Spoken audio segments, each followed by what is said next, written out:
السلام علیکم ناظرین، پروگرام خلاصہ قرآن میں خوش آمدید۔ ناظرین، قرآن مجید وہ کتاب ہے جس کے بارے میں اللہ تعالیٰ نے فرمایا کہ اگر بندہ ایک حرف پڑھتا ہے تو اس ایک حرف کے بدلے بندے کو 10 نیکیاں عطا کی جاتی ہیں۔ تو ہم گناہوں کی دلدل میں دھن سے جلے جا رہے ہیں دن بدن، تو اگر ہم قرآن مجید کو پڑھیں تو ہم شاید کچھ ازالہ کر سکیں اپنے گناہوں کا۔ ہمیں چاہیے کہ قرآن مجید کی تلاوت کو اپنا معمول بنائیں۔ ناظرین، آج کے پروگرام میں ہم سپارہ نمبر 9 اس کی خلاصہ جو ہے وہ آپ کی خدمت میں پیش کریں گے۔ ہمارے ساتھ موجود ہیں بلال احمد صاحب، خطیب جامع مسجد دارالسلام۔ شکریہ بلال صاحب، کنٹینیو کریے گا بلال بھائی۔ اعوذ باللہ من الشیطان الرجیم، بسم اللہ الرحمن الرحیم۔ قال الملأ الذین استکبروا من قومه لنخرجنک یا شعیب والذین آمنوا معک من قریتنا او لتعودن فی ملتنا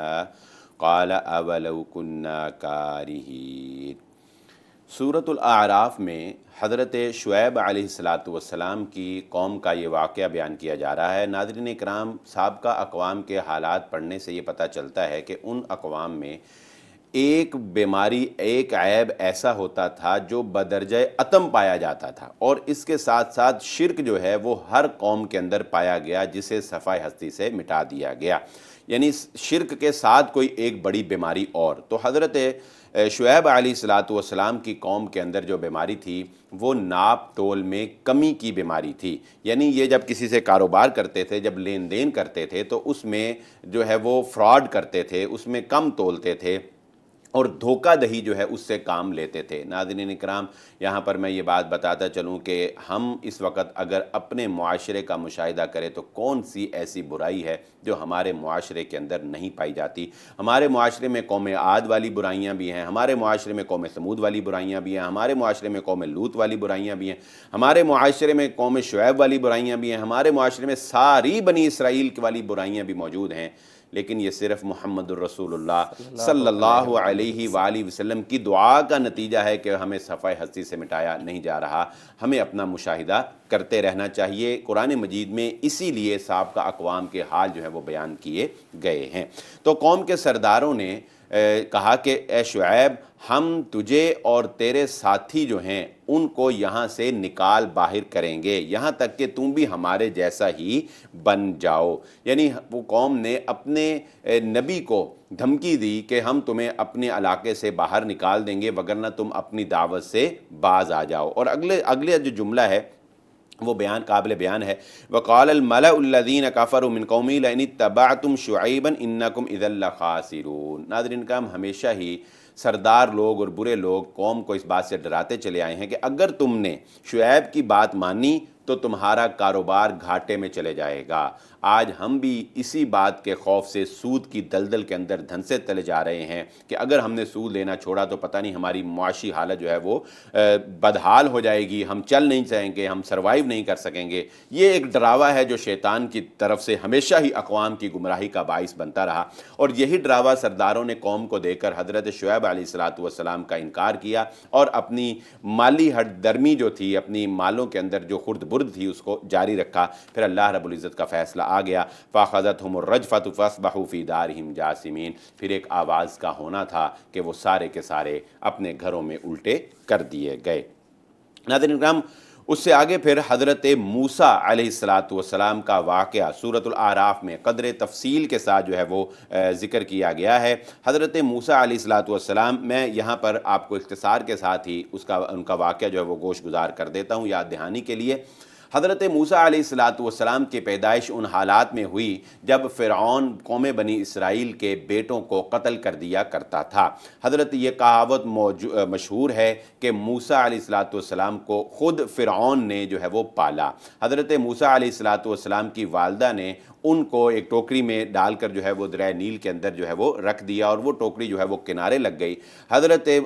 آسیہ جو تھیں انہوں نے اس کے اندر کو جب دیکھا ٹوکری کو تو اس کے اندر ایک بچہ تھا، تو انہوں نے اس بچے کی پرورش کی اور فرعون سے کہا کہ ہم اس کو اپنا بیٹا بنا لیں۔ چنانچہ فرعون نے خود جو ہے، کمال جائے اللہ کی قدرت پر کہ فرعون نے خود حضرت موسیٰ علیہ السلام کی پرورش کی، جو قوم بنی اسرائیل کے بچوں کو اس لیے قتل کر رہا تھا کہ کہیں کوئی بچہ پیدا ایسا نہ ہو جائے جو میری سلطنت کو برباد کر دے۔ حضرت موسیٰ علیہ السلام سے اس دوران ایک لڑائی میں جو ہے وہ بنی اسرائیل کے آدمی کی مدد کرتے ہوئے ایک مکہ لگا اور قبطیوں کا ایک بندہ جو ہے مر گیا، تو حضرت موسیٰ علیہ السلام یہاں سے چلے گئے اور وہاں پر پھر ان کی ملاقات جو ہے حضرت شعیب علیہ السلام سے ہوئی۔ وہ بیٹیاں ان کی پانی پلا رہی تھیں کنویں پر، انہوں نے معاونت کی اور پھر وہ ان کے والد کے پاس لے گئے، وہاں انہوں نے اپنے حضرت شعیب علیہ السلام کی خدمت کی اور اس کے بعد جو ہے ان کی بیٹی سے نکاح کر دیا گیا۔ وہاں سے پھر یہ واپس آئے اور راستے میں اللہ رب العزت سے ہم کلام ہوئے اور نبوت سے جو ہے وہ سرفراز کیا گیا اور انہیں فرعون کی طرف جو ہے وہ بھیجا گیا۔ یہاں سے اللہ رب فرماتے ہیں قال ان كنت جئت بآیۃ فأت بها ان كنت من الصادقین۔ جب حضرت موسیٰ علیہ السلام قوم کے دربار میں پہنچے اور حضرت ہارون علیہ السلام کو حضرت موسیٰ کی دعا پر ان کا معاون جو ہے وہ بنا دیا گیا تھا، تو فرعون نے کہا کہ اے موسیٰ اگر تو اپنے دعوے میں سچا ہے تو دکھا ہمیں کوئی معجزہ دکھا، کچھ کر کے دکھا۔ فَأَلْقَىٰ عَصَاهُ فَإِذَا هِيَ ثُعْبَانٌ مُّبِينٌ، تو انہوں نے اپنی لاٹھی پھینکی جو دیکھتے ہی دیکھے ایک اژدہا کی شکل اختیار کر گئی۔ انہوں نے اپنا ہاتھ جو ہے اسے اپنے بغل میں ڈالا اور نکالا تو وہ سفید روشن چمک رہا تھا۔ یہ حضرت موسیٰ علیہ السلام کو دیے گئے معجزات تھے۔ کیونکہ وہ جادو کا دورہ تھا اور اللہ رب العزت نے ہر وقت موقع پر جب کسی نبی کو کوئی معجزہ دیا تو وہ اس مناسبت سے دیا جو اس وقت کے علاقے کے لوگوں کے اندر رواج پذیر بات تھی، رائج تھی۔ جیسا کہ ہمیں قرآن دیا گیا فصیح و بلیغ کلام، تو نبی صلی اللہ علیہ وسلم کے دور میں عرب کی فصاحت اور بلاغت جو ہے اس کے چرچے تھے۔ چنانچہ فرعون کے حواریوں نے ان کو کہا کہ یہ کون سی ایسی بات ہے، یہ تو جادو ہے، اس کا مقابلہ کیا جا سکتا ہے۔ چنانچہ انہوں نے تمام علاقے میں اعلان کیا، جادوگروں کو اکٹھا کیا۔ ناظرین اکرام، یہاں یہ بات جو ہے یہ قابل بیان ہے کہ جادوگروں نے حضرت موسیٰ علیہ السلام سے مقابلہ کرنے سے پہلے فرعون سے پوچھا اگر ہم جیت گئے تو ہمیں کیا ملے گا؟ فرعون نے کہا قال نعم وَإِنَّكُمْ لَمِنَ الْمُقَرَّبِينَ، اگر تم جیت گئے تو میرے قریبی بندوں میں سے ہو جاؤ گے۔ تو ناظرین اکرام، ہر چیز جائیداد مال و دولت نہیں ہوتی بلکہ بادشاہ کا قرب جو ہے یہ بڑی چیز ہے، اور مومن آدمی کو اگر اللہ کا قرب مل جائے تو یہی سب سے بڑی کامیابی ہوا کرتی ہے۔ جادوگروں نے اس پر اکتفا کیا، مقابلہ شروع ہوا، قوم کو اکٹھا کیا گیا، انہوں نے اپنی رسیاں پھینکی، حضرت موسیٰ علیہ السلام نے اپنی لاٹھی پھینکی۔ جادوگر اس بات کو جانتے تھے کہ یہ رسیاں ہی ہیں، صرف نظر کے اوپر جو ہے وہ جادو کیا گیا ہے اور لوگوں کو دیکھنے میں یہ سانپ معلوم ہو رہے ہیں، لیکن جب حضرت موسیٰ علیہ السلام کی لاٹھی جو ہے وہ ایک بڑا سانپ اژدہا کی شکل اختیار کر گئی اور ان تمام رسیوں کو نگل گئی، تو جادوگروں کو یقین ہو گیا کہ یہ جادو نہیں ہو سکتا، اور اسی وقت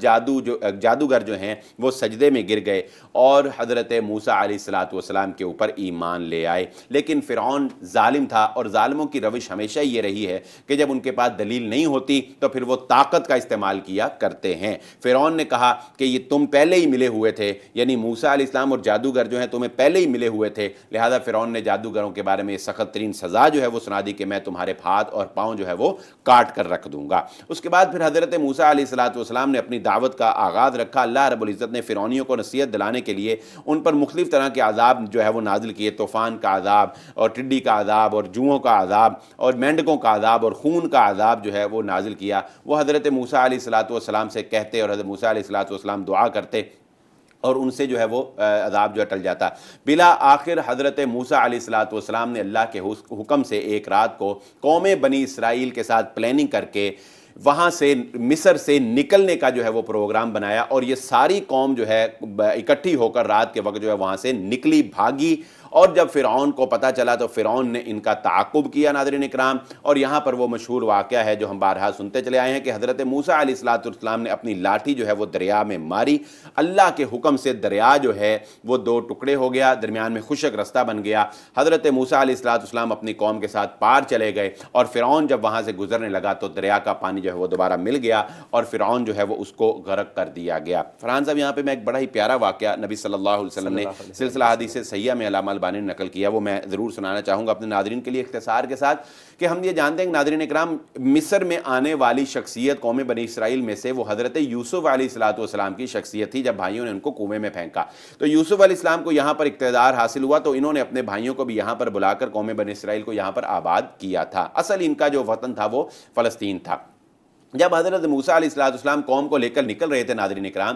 تو ان کو راستہ جو ہے وہ نہیں مل رہا تھا. یہ بات نبی صلی اللہ علیہ وآلہ وسلم نے بیان فرمائی کہ ان کو جو ہے وہ راستہ نہیں مل رہا تھا. چلتے تھے راستہ نہیں ملتا، چلتے تھے راستہ نہیں ملتا تھا. حضرت موسیٰ علیہ السلام پریشان ہوئے کہ کوئی بات ہے. قوم کے بڑوں کو بلایا اور پوچھا کہ کیا بات ہے، ہم باہر کیوں نہیں نکل پا رہے شہر سے؟ تو قوم کے بڑوں نے بتایا کہ بات یہ ہے، حضرت یوسف علیہ السلام نے ہم سے یہ وعدہ لیا تھا کہ جب تم مصر چھوڑ کے جاؤ گے تو مجھے اپنے ساتھ لے کر جاؤ گے. حضرت موسیٰ علیہ السلام نے کہا کہ تو پھر بتاؤ کہ ان کے جسد اطہر کو کہاں پر سپرد خاک کیا گیا ہے تاکہ ہم ان کی قبر مبارک سے ان کے جسد کو نکالیں اور اپنے ساتھ لے جائیں. قوم نے کہا یہ راز تو صرف ایک بڑھیا کو علم ہے. وہ بڑھیا آئی، اس کو بلایا گیا، اور بڑھیا کا بھی آپ کمال دیکھیں. بڑھیا کہنے لگی اے موسیٰ، بلیک میلنگ ہے یہ، یہاں سے بڑھیا کی بلیک میلنگ. کہا کہ موسیٰ ایک شرط پر بتاؤں گی، ایک شرط پر بتاؤں گی کہ پہلے جو میں مانگوں گی وہ مجھے دیا جائے گا. اللہ رب العزت نے وحی کے ذریعے سے حضرت موسیٰ کو کہا کہ بڑھیا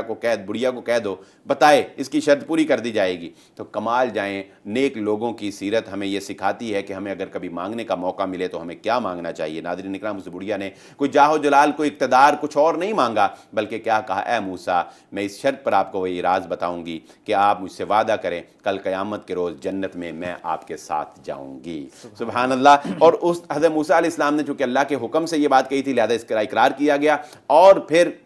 بڑھیا نے وہ جگہ بتائی جہاں پر حضرت یوسف علیہ السلام کو سپرد خاک کیا گیا تھا. اور ہم یہ ایمان رکھتے ہیں، نبی صلی اللہ علیہ وسلم نے یہ بات ارشاد فرمائی کہ انبیاء کے اجسام پر حرام ہے کہ مٹی ان کو کوئی نقصان پہنچائے. مٹی پر حرام کر دیا کہ نبی کے اجسام کو کوئی نقصان نہیں، وہ ایک امانت کی طرح بالکل اسی طرح جو ہے وہ محفوظ جو ہے مٹی کے حوالے کیے جاتے ہیں. چنانچہ وہ کھودا گیا اور حضرت یوسف علیہ السلام کو اس کے جسد اطہر کو حضرت موسیٰ علیہ السلام نے اپنے ساتھ روانہ کیا. اور حدیث میں آتا ہے، نبی نے فرمایا کہ راستہ ایسے روشن ہو گیا، جب حضرت یوسف علیہ السلام ساتھ چلے تو روشنی ہو گئی اور ایسے جو ہے وہ راستہ نظر آنے لگا. اور اس طرح پھر قوم جو ہے وہ مصریوں سے، فرعونیوں سے نجات پا کر جو ہے وہ آگے چلی گئی. ناظرین پروگرام میں وقت ہوا ہے ایک شارٹ بریک کا، ہمارے ساتھ رہیے گا.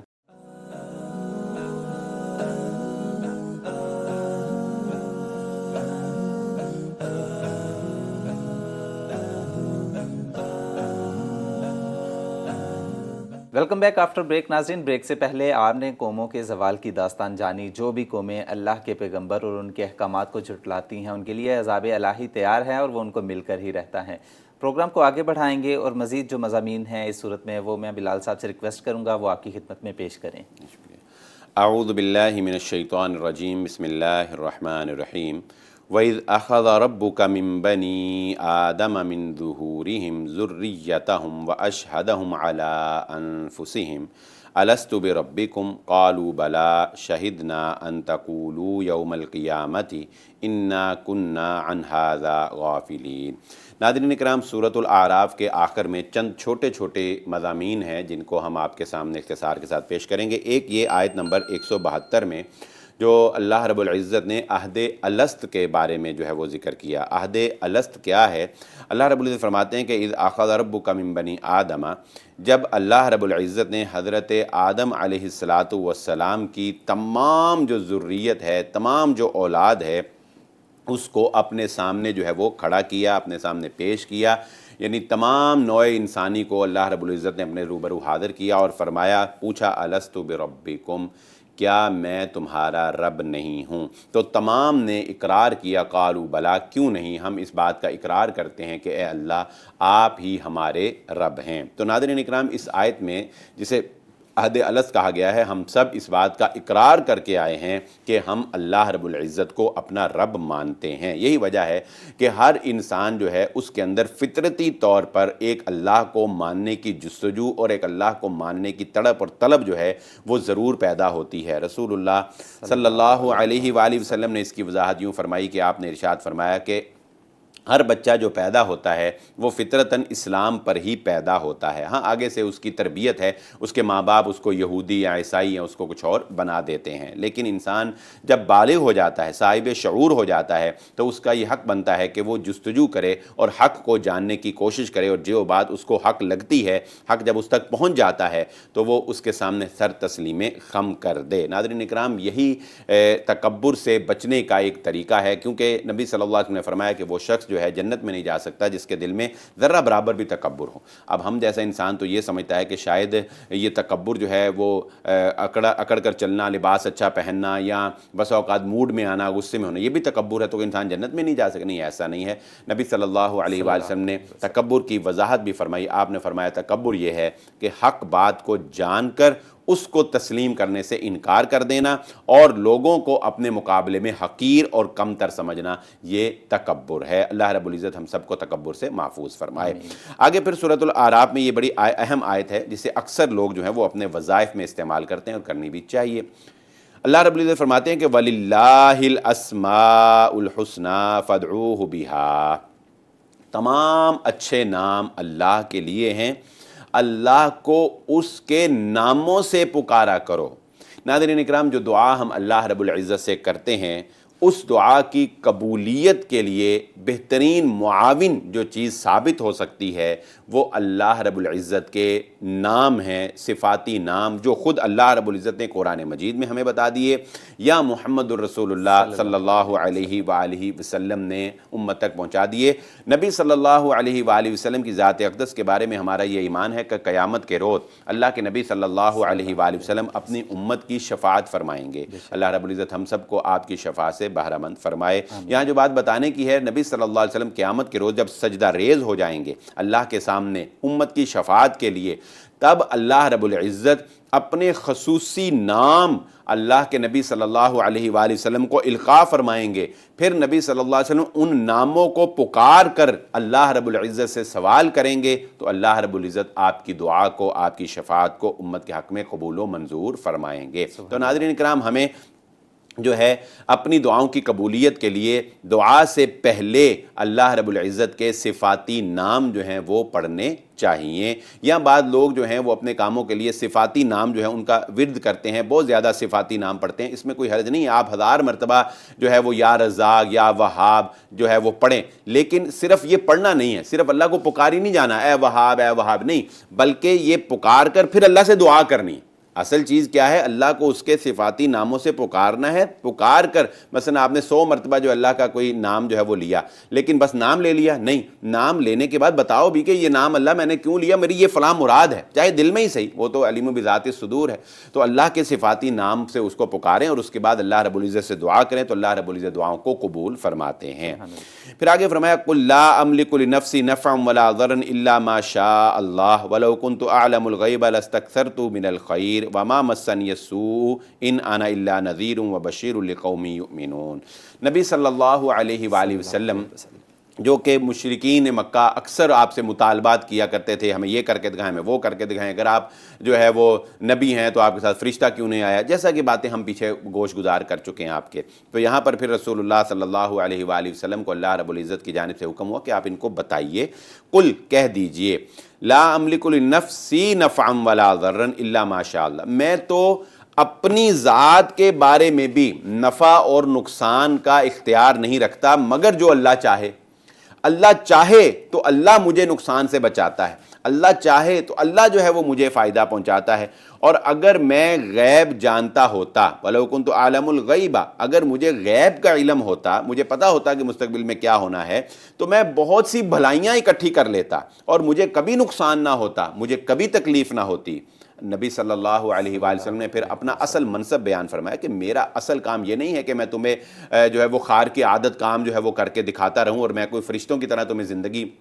جو ہے وہ گزار کے دکھاؤں جو ہر کسی قسم کی ضرورت سے پاک ہو، بلکہ نبی صلی اللہ علیہ وسلم فرمایا میرا اصل مقصد یہ ہے کہ میں ان لوگوں کو جو ایمان لانے والے ہیں اللہ رب العزت کے انعامات کی بشارت، جنت کی حقیقت، جنت کا راستہ بیان کر دوں اور جہنم سے خبردار کر دوں ان کو کہ جہنم جو ہے اس کا راستہ کیا ہے، تاکہ وہ اپنے لیے بہتر راستے کا انتخاب کر سکیں۔ اور ہم نبی صلی اللہ علیہ وسلم کی زندگی کو دیکھتے ہیں، آپ صلی اللہ علیہ وسلم کی زندگی میں تکالیف بھی آئیں، آپ کے اوپر مصیبتوں کے پہاڑ بھی توڑے گئے، آپ صلی اللہ علیہ وسلم کو نقصان بھی ہوئے، تو نبی صلی اللہ علیہ وسلم فرماتے ہیں اگر مجھے پتہ ہوتا کہ مستقبل میں ایسا ہونا ہے تو میری زندگی میں کبھی کوئی غم، کبھی کوئی تکلیف، کبھی کوئی نقصان جو ہے وہ نہ آتا۔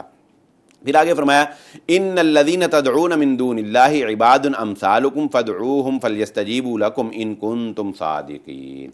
یہ ناظرین کرام فرمایا کہ وہ جن کو تم اللہ کے علاوہ پکارتے ہو، عباد امثالکم، تمہارے ہی جیسے بندے ہیں، تمہارے ہی جیسے بندے ہیں۔ ناظرین اکرام، یہاں میں تھوڑی سی یہ وضاحت کر دوں کہ یہ ہمیشہ سے ہی رہا ہے کہ جو لوگ بتوں کی پرستش کرتے رہے ہیں یا مشرکین مکہ جو ہے وہ بتوں کی عبادت کرتے رہے ہیں، لات عزیٰ منات، تو دراصل ان کا کنسیپٹ یہ نہیں تھا کہ یہ بت ہی ہمیں دیتے ہیں یا یہ بت ہی خدا ہیں، نہیں، بلکہ وہ بتوں کے ذریعے سے اللہ تک پہنچتے تھے، بتوں کو اللہ کا شریک مانتے تھے کہ یہ بت اللہ کے کاموں میں معاون ہیں اور ہمیں اللہ کے کاموں میں سے حصہ لے کر دیتے ہیں۔ ناظرین اکرام، یہ شرک کا جو آغاز ہے، یہ جو بتوں کا آغاز ہے، یہ نیک لوگوں سے ہی ہوا، جو اللہ رب العزت نے فرمایا نا کہ عباد امثالکم، کہ جن کو تم عبادت کر رہے ہو نا اللہ کے علاوہ، تمہارے جیسے بندے تھے۔ میں اس کا تھوڑا اختصار کے ساتھ آپ کے سامنے ذکر کرتا چلوں کہ یہ ہوا کیسے۔ وہ اس طرح کہ حضرت نوح علیہ السلام کے دور کے یہ نیک لوگ تھے، لوگ ان کی مجلس میں جا کر بیٹھا کرتے تھے۔ جب حضرت نوح علیہ السلام کی یہ نیک لوگ وفات پا گئے تو لوگوں نے ان کی قبروں پر جانا شروع کر دیا۔ شیطان نے آہستہ آہستہ لوگوں کے دل میں یہ بات ڈالی کہ تم جو ہر بندہ ان کی قبر پر جاتے ہو تو ان کا ایک مجسمہ جو ہے وہ بنا کر درمیان میں رکھ لو تو سارے اس مجسمے کو دیکھ لیا کرو۔ چنانچہ قوم نے ایسے ہی کیا۔ پھر شیطان نے ان کو کہا کہ ہر بندہ جو چوک میں جا کر مجسمے کو دیکھتا ہے، ایک ایک مجسمہ جو ہے وہ بنا کر اپنے گھروں میں رکھ لو۔ چنانچہ وہ ایک ایک مجسمہ جو اپنے گھر میں رکھ لیا گیا، اور آنے والی نسلوں کے اندر شیطان یہ بات پیدا کرتا چلا گیا یکے بعد دیگرے کہ دراصل یہی وہ بت ہیں جو تمہیں نوازتے ہیں، تمہارے آباء و اجداد جو ہیں وہ ان کے پاس جایا کرتے تھے، ان سے منتیں اور نیازیں جو ہے وہ مانا کرتے تھے۔ شیطان گھڑتا چلا گیا اور اس طرح دنیا کے اندر بت پرستی کا آغاز نیک لوگوں سے ہوا۔ تو نیک لوگ جو ہیں ان کی رسپیکٹ ضرور کریں، ان کی اچھی باتوں کو ضرور مانیں، ان کا ادب اور احترام ضرور ملحوظ خاطر رکھیں، لیکن یاد رہے نیک لوگ اللہ رب العزت کے شریک ہرگز نہیں ہوتے۔ ناظرین، پروگرام میں وقت ہوا ہے ایک بریک کا، ہمارے ساتھ رہیے گا۔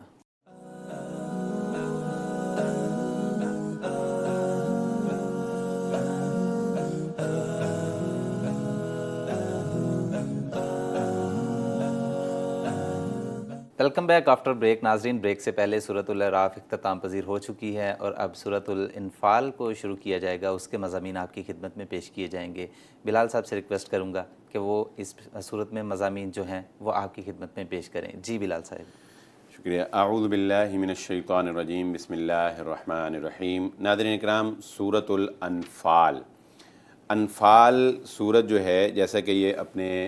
معنی سے ہی واضح ہے، یہ مدنی سورت ہے اور اس سورت میں غزوہ بدر کے جو حالات ہیں اس سے آغاز کیا گیا ہے۔ انفال جو ہے جیسا کہ آپ نے لفظ اکثر سنا ہوگا نفل۔ نفل کیا ہوتا ہے؟ نفل ہوتا ہے کوئی اضافی چیز، کوئی جو جب یہ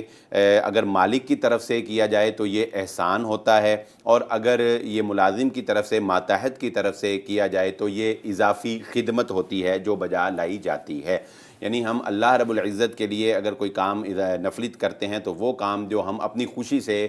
فرائض سے ہٹ کر جو ہے وہ ایک اضافی کام کرتے ہیں، اور اللہ رب العزت جب ہمیں نوازتا ہے تو وہ اللہ رب العزت ہمیں ایکسٹرا آرڈنری جب کوئی چیز عطا کرتے ہیں تو وہ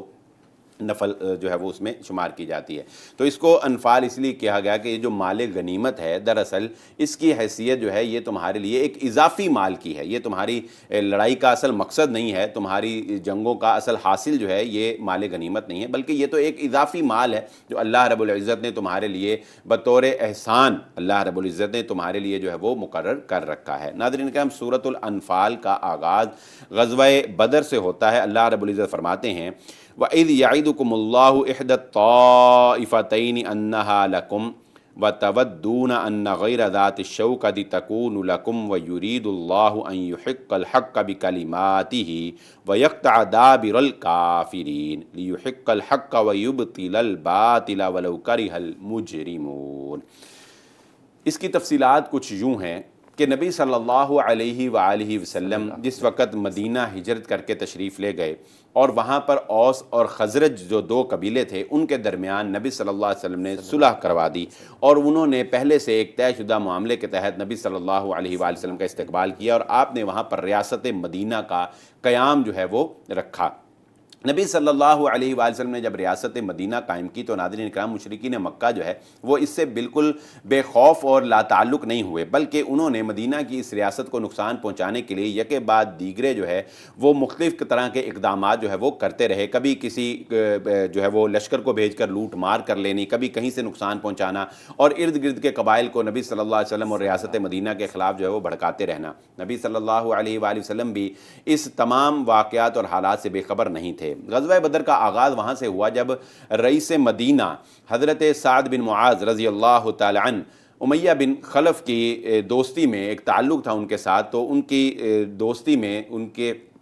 معاونت میں یہ عمرہ کرنے کے لیے بیت اللہ گئے، تو وہاں پر ان کو ابو جہل جو ہے وہ ملا اور اس نے کہا کہ تم کیا سمجھتے ہو کہ تم ہمارے دشمنوں کو پناہ دو گے اور ہم تمہیں یہاں پر آسانی امن کے ساتھ جو ہے وہ عبادت کرنے دیں گے؟ اگر تم امیہ بن خلف کے مہمان نہ ہوتے تو یہاں سے زندہ بچ کر نہ جاتے۔ یہ ایک دھمکی تھی کہ ہم ریاست مدینہ کو قائم نہیں رہنے دیں گے اور مکہ میں تمہارا امن و امان جو ہے وہ قائم نہیں رہنے دیں گے۔ اس کے بعد حضرت سعد رضی اللہ تعالیٰ عنہ نے بھی کہا کہ ٹھیک ہے، اگر تم ہمیں مکہ آنے سے روکو گے تو یاد رکھنا ہم تمہیں ایک ایسی چیز سے روک دیں گے جو تمہارے لیے اس سے بھی زیادہ کہیں قیمتی ہے، اور اس سے مراد حضرت سعد رضی اللہ تعالیٰ عنہ کی ناظرین کرام وہ شاہراہ تھی جو شام سے آنے والے تجارتی قافلوں کی گزرگاہ تھی، جو قافلے شام سے آتے تھے اور مکہ جاتے تھے، وہ شاہراہ تھی کہ حضرت سعد رضی اللہ تعالیٰ نے کہا کہ ہم تمہیں اس شاہراہ سے روک دیں گے کہ جو مدینہ کے قریب پڑتی تھی۔ مدینہ والوں کا ان کے زیادہ تسلط تھا۔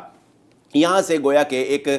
جو ہے وہ آغاز کر دیا گیا تھا غزوہ بدر کا۔ اس کے بعد نبی صلی اللہ علیہ وآلہ وسلم نے ارد گرد اس شاہراہ کے قریب جو قبائل تھے ان کے ساتھ معاہدے کرنا شروع کیے۔ یہ معاہدے جو ہیں یہ حلیفانہ معاہدے تو نہ ہو سکے مگر جو ہے وہ ناطرفی کے جو ہے معاہدے ہوئے، یعنی یہ قبیلوں نے نبی صلی اللہ علیہ وسلم کے 3 قبیلے جو آباد تھے انہوں نے نبی صلی اللہ علیہ وسلم سے جو ہے وہ اس بات کا معاہدہ کیا کہ وہ کسی کی طرفداری جو ہے وہ اگر جنگ ہوتی ہے تو وہ کسی کی بھی طرفداری نہیں کریں گے، نہ مکے والوں کی اور نہ مدینے والوں کی۔ اسی اسنا میں ناظرین اکرام مسلم، یعنی اب آپ یہ پس منظر آپ جان چکے ہیں کہ حالات کیا بن چکے ہیں۔ اسی اسنا میں ناظرین اکرام ابو سفیان جو کہ مشرکین مکہ کا سردار تھا، ایک بہت بڑا تجارتی قافلہ لے کر شام سے مکہ کی جانب واپس آ رہا تھا، جس قافلے کی خبر مسلمانوں کو بھی تھی، ریاست مدینہ میں بھی تھی، اور وہاں پر ان کو بھی مکے والوں کو بھی خبر تھی، اور حضرت سعد رضی اللہ تعالیٰ عنہ مکے والوں کو یہ دھمکی دے چکے تھے، ان کی ہی اس دھمکی کے جواب میں جو انہوں نے پہلے ان کو دی تھی۔ چنانچہ ان کو بھی یہ خطرہ تھا کہ ہمارا یہ قافلہ جو ہے وہ کہیں مسلمان اس کا راستہ نہ روک لیں، ریاست مدینہ اس کا راستہ نہ روک لیں۔ چنانچہ ابو سفیان نے قافلے کو جب اس راستے سے پر چلنا تھا تو اس سے کچھ دیر پہلے ہی ایک اونٹ جو ہے وہ روانہ کیا، اور وہ حسب روایت اس نے اس کے کان کاٹ دیے اور وہ گیا اور وویلا اپنے کپڑے پھاڑ دیے اور وویلا کیا کہ اے مکے والوں تمہارا قافلہ جو ہے وہ خطرے میں ہے، اس کو کہیں جو ہے وہ لوٹ نہ لیا جائے، لہذا تم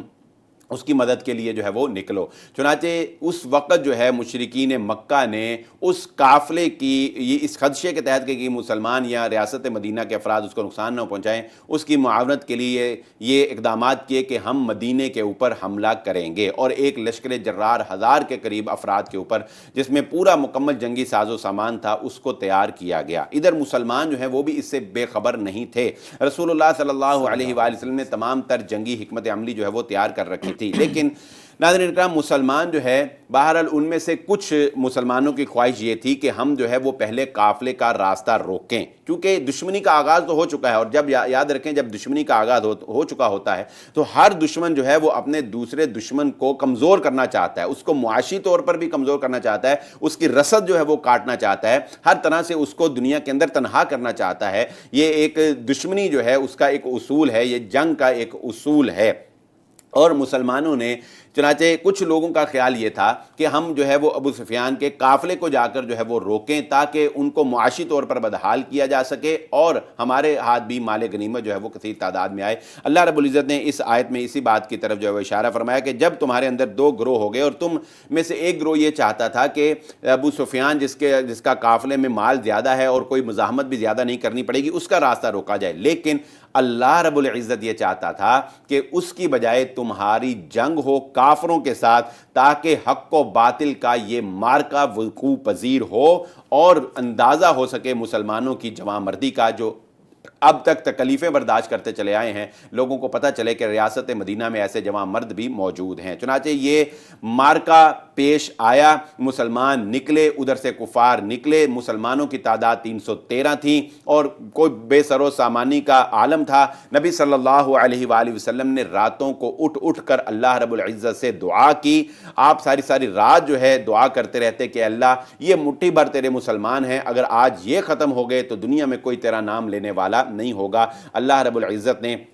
اپنے نبی کی مدد کے لیے 3000 فرشتوں کا لشکر جو ہے وہ بھیجا، جنہوں نے صحابہ اکرام کی مدد کی۔ ناظرین اکرام، یہ ایسا مارکا تھا حق و باطل کا کہ اس میں بھائی کے سامنے بھائی آ رہا ہے، چچا آ رہا ہے، ماموں آ رہا ہے، بھتیجا آ رہا ہے، یعنی قریبی رشتہ دار جو ہیں وہ ایک دوسرے کے سامنے آ رہے ہیں، لیکن ایمان سب سے بڑی طاقت ہے اور کفر ہر رشتے کو ختم کر دیتا ہے۔ مسلمانوں نے ان کو جو ہے وہ کاٹا۔ یہاں پر جو بات قابل ذکر ہے، نبی صلی اللہ علیہ وآلہ وسلم نے میدان جنگ میں اترنے سے پہلے صحابہ اکرام کو اکٹھا کیا اور صحابہ اکرام سے پوچھا کہ کون ہے جو تم میں سے ہمارا ساتھ دے گا، کیا تم تیار ہو اس جنگ کے لیے؟ تو مہاجرین میں سے ایک صحابی جو ہے وہ کھڑے ہوئے اور انہوں نے اٹھ کر کہا کہ اللہ کے نبی صلی اللہ علیہ وسلم، ہماری مال ہماری جانیں آپ کے اوپر قربان ہیں، آپ جہاں پر کہیں گے ہم اس لڑائی کے لیے تیار ہیں۔ آپ ہمیں قوم بنی اسرائیل کی طرح ہرگز نہیں پائیں گے کہ جنہوں نے اپنے نبی کو کہا تھا کہ تم اور تمہارا رب جا کے لڑو، انہا ہاؤنا قاعدون، ہم یہاں پر بیٹھے ہوئے ہیں، ہم آپ کے ساتھ جانے دینے کے لیے تیار ہیں۔ نبی صلی اللہ علیہ وسلم خاموش رہے اور نبی صلی اللہ علیہ وسلم نے اس کے بعد پھر کہا کہ